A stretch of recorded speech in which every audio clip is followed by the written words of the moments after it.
Tara kept one eye on the hallway leading to Clay's office while filling drink orders for the few customers who'd come into the bar.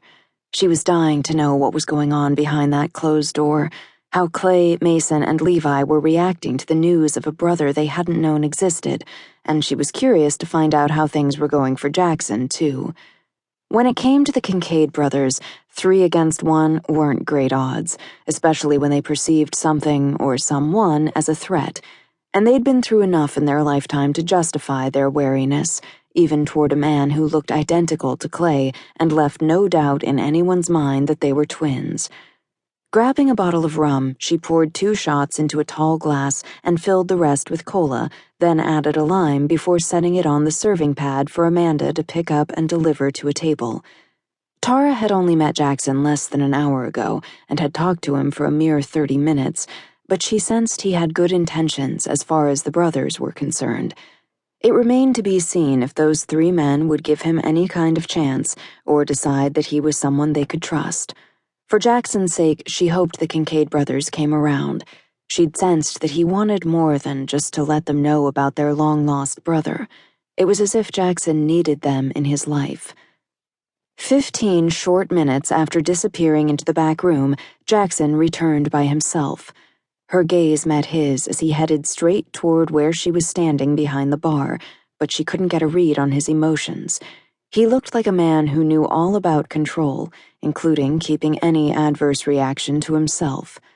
As he neared her, her traitorous body was quick to acknowledge him as a man, as it had when he'd sat at the bar earlier. A gorgeous, sexy, captivating man with a seductive mouth made for sinning and a lean, powerful body defined by the cut of his expensive suit. Even the way he walked was both sensual and assertive, and a very naughty part of her wondered if he was equally demanding in the bedroom with a woman's pleasure. The thought alone had her panties feeling damp.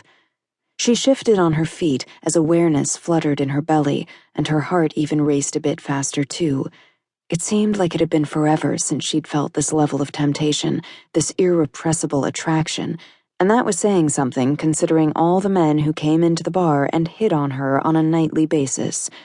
She'd gone out with a few, but none of them had gotten past a date or two, and none had ever sparked the kind of burning desire she was feeling right now, without being physically touched at all. Her response to Jackson should have felt weird, considering he was Clay's twin and she'd once had a tiny crush on her boss before he'd met and married Samantha. But while the 2 brothers were similar in looks, she already knew that their personalities were vastly different. This man who'd just stopped in front of her, with only the counter separating them, was dynamic and sophisticated, more worldly and enigmatic compared to Clay's more casual persona and the simple way he chose to live. And he was way out of Tara's league. She considered herself an ordinary, average woman who poured drinks and managed a bar in a low to middle-class neighborhood, and she carried around way too much baggage of guilt and regrets that sometimes felt like 100-pound weight on her conscience. Undoubtedly, Jackson was used to beautiful, exquisite females who were elegant and refined, women who came from respectable families and didn't have a past crammed full of shameful secrets. There was nothing about Tara or her life that was remotely close to being cultured in any way, and there never would be.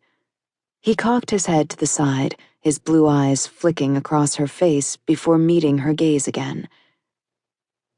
"Warm in here?" he asked. His odd question caught her off guard. It was the last thing she'd expected him to say after leaving Clay's office. No. Why?" A hint of a teasing smile tipped the corner of his mouth. "Your skin, mostly your cheeks, look a little flushed." Because she'd just been thinking about his prowess in the bedroom before her thoughts had veered off course. Suddenly feeling as though he'd read her mind somehow, that he knew exactly the kind of effect he had on her senses, she resisted the impulse to raise her palms to her flushed face. She asked a more important question of her own instead. "How did it go in there?" "As well as can be expected, I suppose."